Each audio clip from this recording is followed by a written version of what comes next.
তোমাকে হয়তো বা বোঝানো হয়েছে যে বিজয়ীরা ভিন্ন কিছু করে, কিন্তু বাস্তবতা এমনটা নয়। বিজয়ীরা ভিন্ন কিছু করে না, বরং তারা কোনো কিছুকে ভিন্ন ভাবে করে। শোনো, তোমাকে বলি, এই পৃথিবীতে যারা জীবনে বড় কিছু করেছে তারা প্রথমবারেই জয়ী হয়ে যায়নি, বারবার হেরেছে, নিজের হারগুলো থেকে শিখেছে, তারপরে জয়ী হয়েছে। তুমি জীবনে কতবার হেরেছো তাতে কোনো যায় আসে না, কারণ তোমার একটি মাত্র জয় সমস্ত হারের যোগ্য জবাব হবে। আমাদের শেষ নিঃশ্বাস পর্যন্ত চেষ্টা করা উচিত। নিজের শেষ নিঃশ্বাস পর্যন্ত চেষ্টা করো, হয় লক্ষ্য অর্জিত হবে আর না হলে অভিজ্ঞতা হবে। হ্যাঁ, বর্তমানকে নিয়ে বেঁচে থাকো। অতীতকে অত মনে না করে, ভবিষ্যতের কথা অত না ভেবে বর্তমানকে কাজে লাগাও। আজকের মধ্যে ডুবে থেকে কঠোর পরিশ্রম করো, যাতে আগামীকাল তুমি নতুন ভাবে আবির্ভূত হও। একটা কথা মনে রেখো, কিছু করার ইচ্ছা আমাদের মধ্যে অনুপ্রেরণা নিয়ে আসে, তাই সব সময় নিজেকে ব্যস্ত রাখার চেষ্টা করো।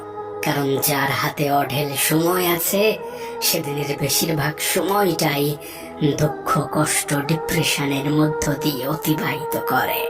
ব্যস্ত জীবনে এত কিছু মাথায় আসে না, শুধু মাথায় আসে জীবনে বড় কিছু করতে হবে, ভালো কিছু করতে হবে। যারা আমার হারের অপেক্ষায় আছে তাদের এই ভ্রান্ত চিন্তা ভাবনা দূর করাতে হবে। আমাকে আরো বেশি মেহনত, আরো বেশি পরিশ্রম করতে হবে। আর হ্যাঁ, পরিশ্রমটা নীরবে করো, আর তোমার সাফল্য শোরগোল করবে। মনে রেখো, সফলতা নামের তালা একমাত্র পরিশ্রম দিয়েই খোলে। সত্যি বলতে, নিজের ইতিহাস লেখার জন্য যতটা কলমের প্রয়োজন তার থেকে অনেক গুণ বেশি সাহসের প্রয়োজন। তাই ভুলে যাও কে কি বলছে, কে কি ভাবছে। তোমার একটি জয় সকল অপমানের যোগ্য জবাব হবে। আরে যে তার আসল মজা তো তখনই যখন সবাই হারের অপেক্ষায় বসে থাকে। তাই অন্যের কথাই কান দিও না। যারা যেটা ভাবছে ভাবতে দাও, যারা যেটা বুঝছে বুঝতে দাও, যারা যেটা করছে তাদেরকে করতে দাও। কেউ যেন তোমাকে দুর্বল না করতে পারে। একটা কথা মাথায় রেখো, মাঠে পরাজিত ব্যক্তি জিততে পারে, কিন্তু মনের দিক থেকে পরাজিত ব্যক্তি কখনোই জিততে পারে না। তাই সর্বদা ইতিবাচক চিন্তা নিয়ে আসো, সর্বদা ইতিবাচক চিন্তা নিয়ে নিজের দিন শুরু করো। সবার জীবনেই সমস্যা থাকে। কিছু মানুষ ভয় পায় আর কিছু মানুষ ভয়কে জয় করে দেখায়। কিছু মানুষ মন থেকেই হেরে যায় আর কিছু মানুষ হেরে যাওয়ার শেষ মুহূর্ত পর্যন্ত চেষ্টা করে যায়। এটা তোমার উপরে নির্ভর করছে, তুমি কোনটা বেছে নেবে, তুমি কোনটা গ্রহণ করবে। তবে মনে রেখো, একটা সময় পরে প্রশ্নের সম্মুখীন তোমাকে হতেই হবে। তুমি কি করো, কত টাকা উপার্জন করো। আর এই বিষয়ে কোনো সন্দেহ নেই যে তুমি চেষ্টা বন্ধ না করা পর্যন্ত কেউ তোমাকে হারাতে পারবে না। সত্যি বলতে, মেহনত তো আমাদের করতেই হবে।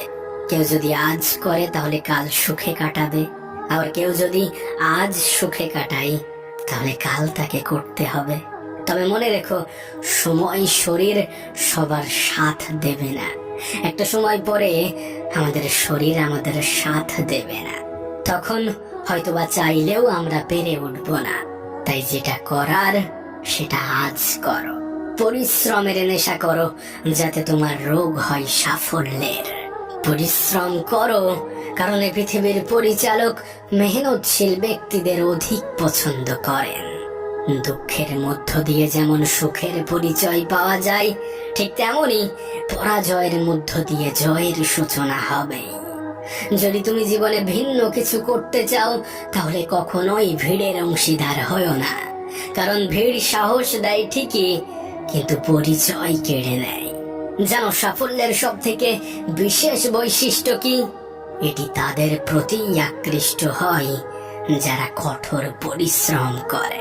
মেহনত করো, নিজের সর্বত্র দিয়ে মেহনত করো, কালের দোহাই দেওয়া বন্ধ করো।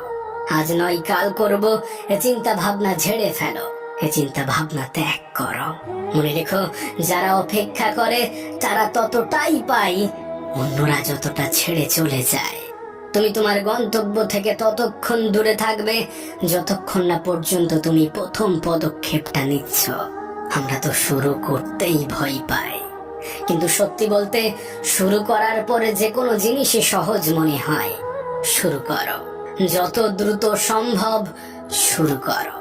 যে বিষয়গুলি তোমাকে চ্যালেঞ্জ করে সেগুলিই তোমাকে চেঞ্জ করে। তাই কখনোই সংগ্রামকে ভয় করা উচিত নয়, কারণ এটি এমন একটি গল্প যা সফল হওয়ার পরে সবাই বলতে চায়। হ্যাঁ, সবাই বলতে চায়।